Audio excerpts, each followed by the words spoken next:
Hey everyone, it's LS, and this is the patch 8.7 notes rundown. I should note that before jumping into this video, I am coming off of a little bit of a break from League of Legends. I haven't been around it for about 2 weeks, mostly because I just finished recovering or getting my eye surgery and I'm still recovering, so I might be a little bit out of touch and not be able to give as much of an in-depth answer on some of the changes or what I think that it's going to mean for the game.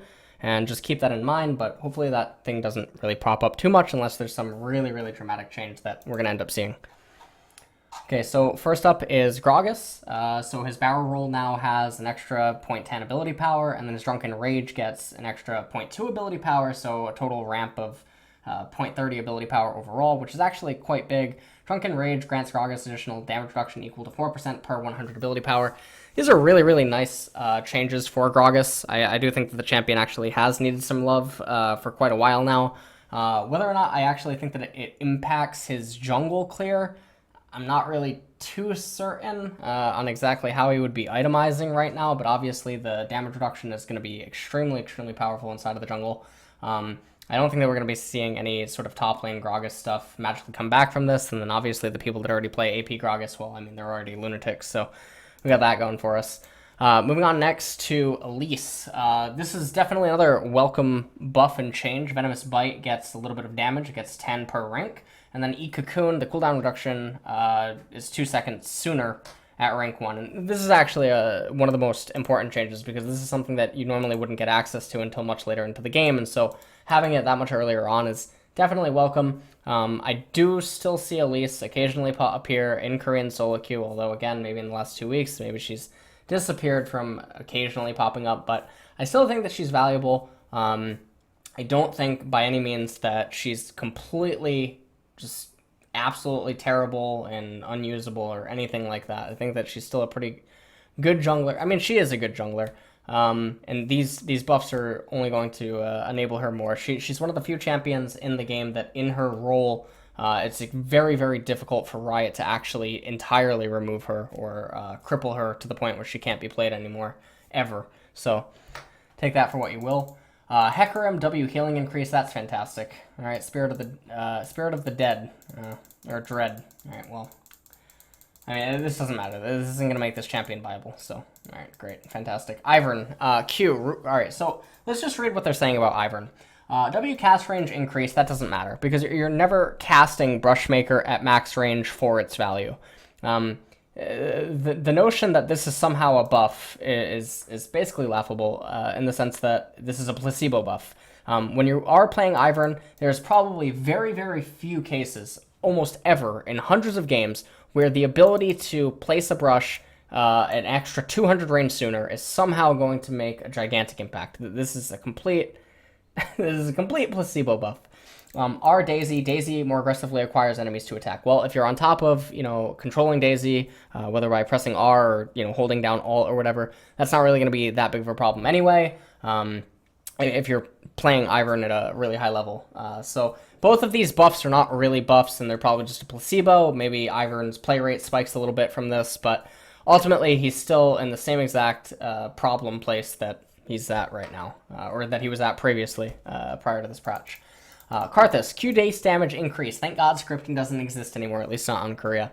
Q-Lay Waste gets a bit of extra damage at each rank, gets a flat 10, and this is really, really big when you consider that his Q might be able to hit, 3, 4, 5 times early on, and, Karthus just getting extra free damage for no reason is obviously really, really good. And then late game, if he hits 10 Qs or 15 Qs, this is definitely a very, very welcome buff that all Karthus players are really going to like. I also think that Karthus is pretty undervalued. I know that I've said this in the past a lot. I think that he's underappreciated as a mid laner, and just I think he should actually just get picked more. So there's that. Kayn. Passive, gains more points earlier, fewer points later. Passive, the Darkened Scythe, increase the amount of points gained from interacting with enemy champions pre-10 minutes. That's really nice. Decrease the amount of points gained from interacting with enemy champions post-15 minutes. Okay. I mean, this isn't really that problematic. This is obviously a really, really nice buff. The problem with Kayn, though, is just the way that he interacts as a champion. It's really, really difficult, because you have to be in all... very, very good synergy with your laners in order to really make him work or to get away with abusing the mechanics that he offers as a champion to make him a better pick than some other jungler that you could have chosen instead.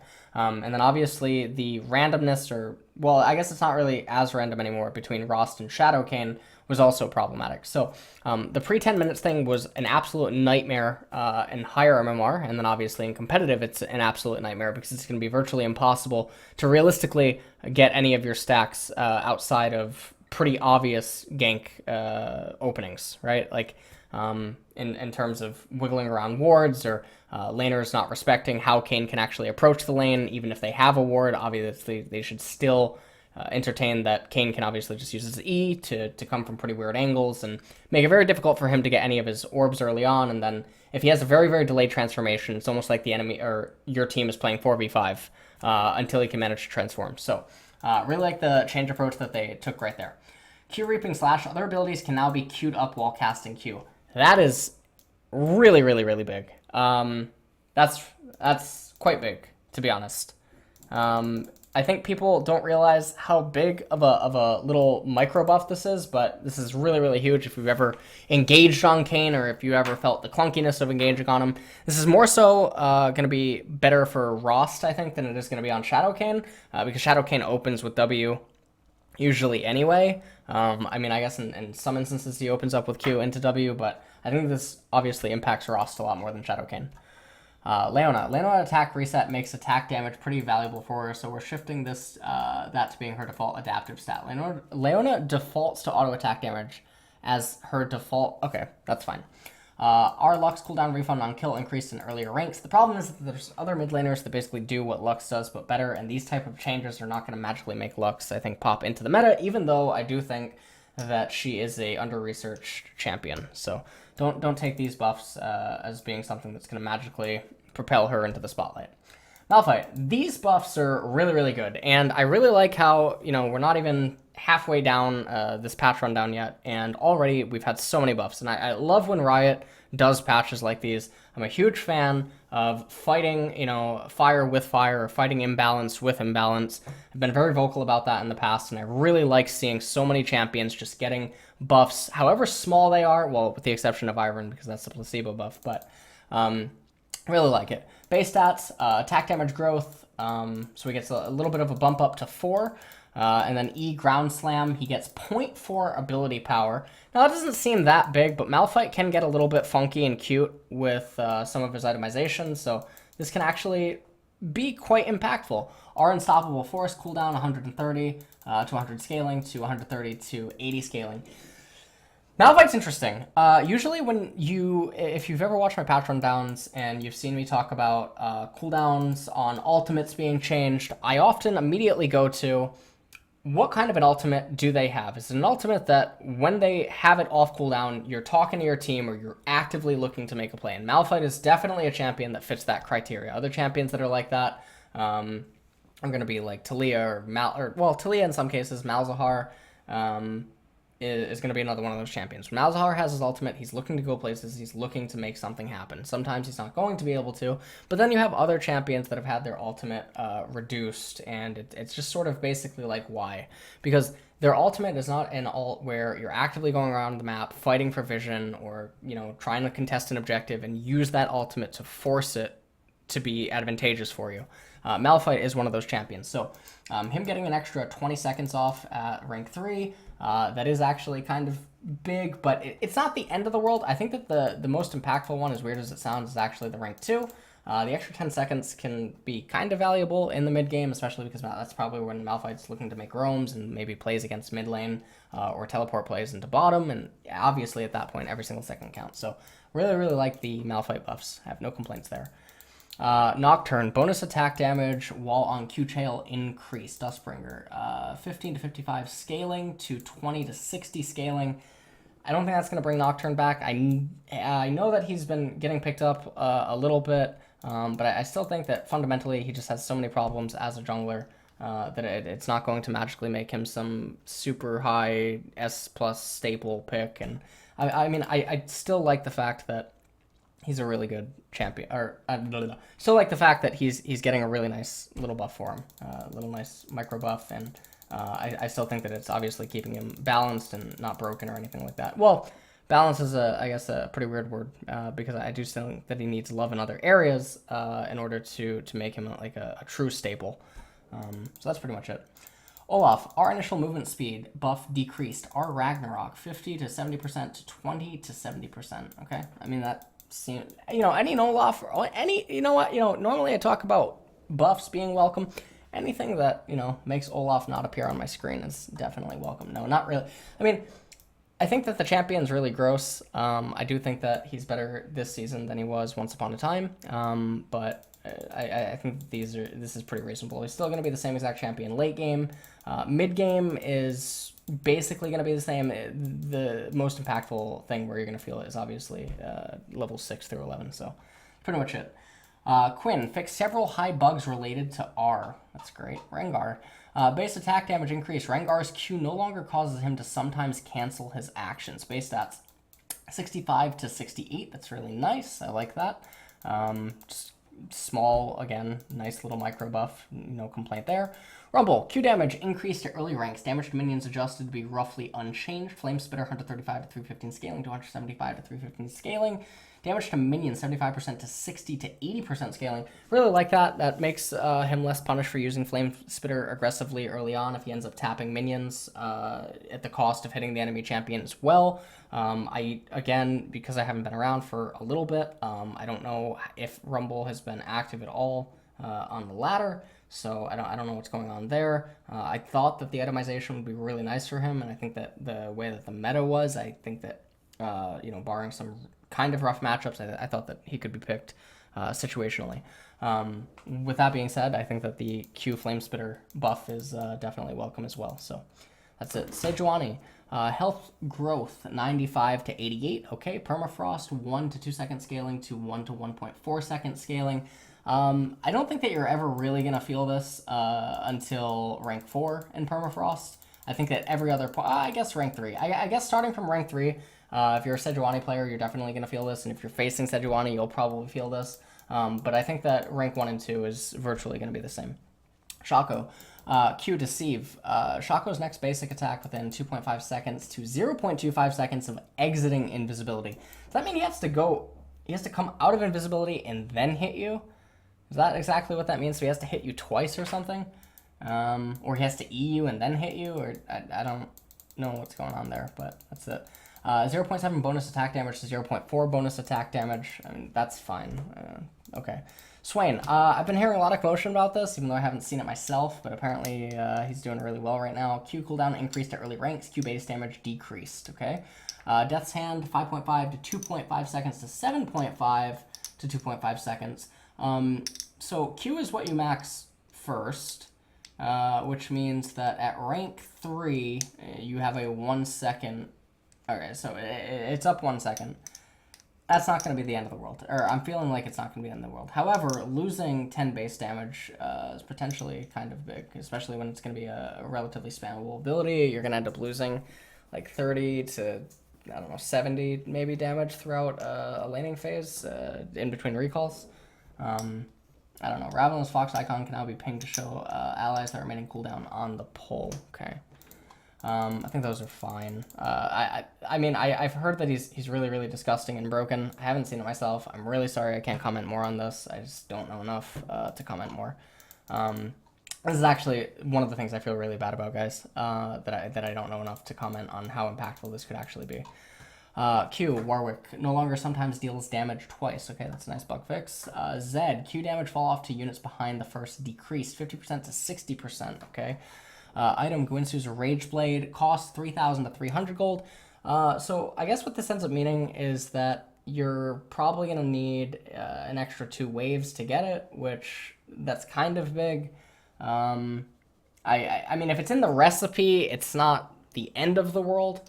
But having an extra 2 waves, that is quite a high cost. That's quite a high price to pay. Depending on like what the game state is or what champions you're picking it on. Still think that you'll probably end up seeing it occasionally. I do think that the item is just absolutely berserk, so that's all fine. Locket of the Iron Solari base shield is down by 8, and then shield per target's level 22 to 15. So tons of nerfs across the board for Locket of the Iron Solari. I don't like that. I like the auras. I like the auras being rewarded. I like people being rewarded for properly timing the Locket of the Iron Solari. So this is one of the tone downs that I don't like. I don't like this. This is actually the first change, I guess, in the entire patch that I really don't like, but that's okay. You know, we'll take what we can get. Ninja Tabby, armor decreased, basic attack damage reduction increased. So armor 30 to 20, okay, and then 10% to 12%. I'm fine with that. I'm actually not one of the people that is anti-Ninja Tabby. I know a lot of people are, but I think that it's pretty over-exaggerated with how bad the item is. I think it's fine, you know, when you consider the trade-off or like what other boots you could have ended up purchasing or whatever. So I really like it. Aura items, okay. Large champions no longer become bigger than their items aura, okay. Relic shield, 2 to 1. All right, so lots of stuff going down here, and then resolve tree, 65 to 15 to 135. So you're gonna be missing 50 damage early on, but obviously you're gonna be able to pick that up just by leveling up a few times. So you're gonna get the health back probably before lethal ends up occurring, or maybe not. But I don't think this is terrible. I think that the buffs that is being offered to the tree is fantastic. I absolutely love the fact that people are just going to be getting double, basically, what they were getting before in terms of the HP. Absolutely love that. Updated mana flow band. Cooldown 15 seconds. Hitting enemy champions with a spell grants 25 maximum mana up to 250 mana. Obviously, this is, you know, saying rise to me. And then any other champion that's going to be using, like, Monomune or Seraph's Embrace. Upon earning 250 mana, mana restores 1% of your missing mana every 5 seconds. That is fantastic. That is actually really, really, really good. Absolutely love the change they just did there. Presence of Mind. Enemy takedowns restore 20% of your maximum mana and refund 10% of your ultimate's cooldown. I don't know if a change happened to Presence of Mind in the last 2 patches that I've been gone for, but enemy champion takedowns restore 20% of your maximum mana and refund 10% of your ultimate's cooldown. So does it still do what it did before, where for a few seconds all the mana is refunded? Or I don't totally know what's going on there, but if not, that is a huge Kostoden. I mean, Kostoden's just never slowing down with this ability. I think that the buff is fantastic, so that's pretty much all I have to say there. These are 2 really nice buffs, and to talk about like what champions they, you know, impact the most. I mean, it's pretty surface level, right? Like you think of all the mana using champions inside of the game that also benefit from Seraph's Embrace and Monomune, right? It's very basic. And then Presence of Mind, obviously champions with spammable ultimates or a heavy reliance on mana inside of team fights and stuff, right? So obviously Kostoden comes to mind. And that's pretty much it. Legend Tenacity, underpicked and underperforming. Well, yeah, for a reason. Cut down. We're looking to up the damage that brings this against full durability champions. So they changed it from 4 to 10% to 4 to 12. Wasn't it at 4 to 12 when it initially was released? I'm not entirely sure. I do think that was the case, in which, I mean, these things are all underwhelming, right? Like, Last Stand or whatever is, never taken except on Karthus or something. Cut down, I think, should actually just, truthfully, I think it should just scale harder. But, you know, whatever. Zombie War duration 60 to 180 seconds at levels 1 to 18 to 30 seconds, level 1 through 4, 36 to 120 seconds at levels 5 to 18. Okay. I mean, that's fine. I really like Zombie Ward. I think that it gets better the higher MMR or if it's a competitive game. So I have no problems with the changes here. I think that they're pretty reasonable. Approach velocity, current being outperformed by other competing runes, 10% to 15%. It will continue being outperformed by other competing runes. Absolute focus. Now this is how much it gives in the description at level 1. Minions, base gold, 20 to 21, and it no longer increases in gold over time, okay? Caster minions, 17 to 14, okay, so there's still a loss. And siege minions, 45 to 60. Gold growth every 3 waves, 0.35 to 3. Okay, so siege minions are enormous now. Base health, 828 to 900. Health growth every 3 waves, 23, increased to 32, 50, increased to 60 for waves 16 onward, okay? Super minions, 45 to 60. Really, really, really like these changes. Really, really like them, except for, you know, if, you know, you miss a few siege minions in a game. Obviously, this affects recalls more. It's going to be even more punishing now if you end up missing a cannon wave. Cannon waves are going to be even more important. Zoning and denying the cannon minion is going to be more important. So I really like that they did a very subtle change to a fundamental, or yeah, like one of the baseline things of League, which is the minions, right? Like minions, turrets, whatever. And I really like how much of an impact it is probably going to have on trading during laning phase. So I really like that. Attack and move on cursor, voice chat. This is only with teammates, right? This is only with teammates. I hope that's only with teammates. Okay, I hope that's only with teammates. Anyways, upcoming skims. Badlands. Alright, well, look. You're going to have to buff him a little harder if you want this skin to sell. Lancer. Oh, God. I'm not even going to make any money off this. I don't even understand. Alright, these are all bad. Or at least I think so. Masterwork. Use cosmetic only chest. This is great. This looks like an iPhone X. You know? Like, I feel like I'm going to get it, and I'm going to open it, and I'm going to be unsatisfied. You know? Alright, so that was it, basically for this patch. Sorry I couldn't go too much more into detail. I think it was a pretty soft patch overall. I really, really like the fact that they buffed a lot of things, rather than nerfing. I am a little bit sad about the Solari thing. I also still feel bad about the Swain, where I can't comment too much more on it, but overall I think it's a pretty okay patch. I'm really excited for whatever the next really big patch is, right? Because isn't Riot doing the mini patches and then big patch and then mini patches, big patch thing? So we'll end up seeing what occurs next. But thank you guys for watching, and I hope that you enjoyed it.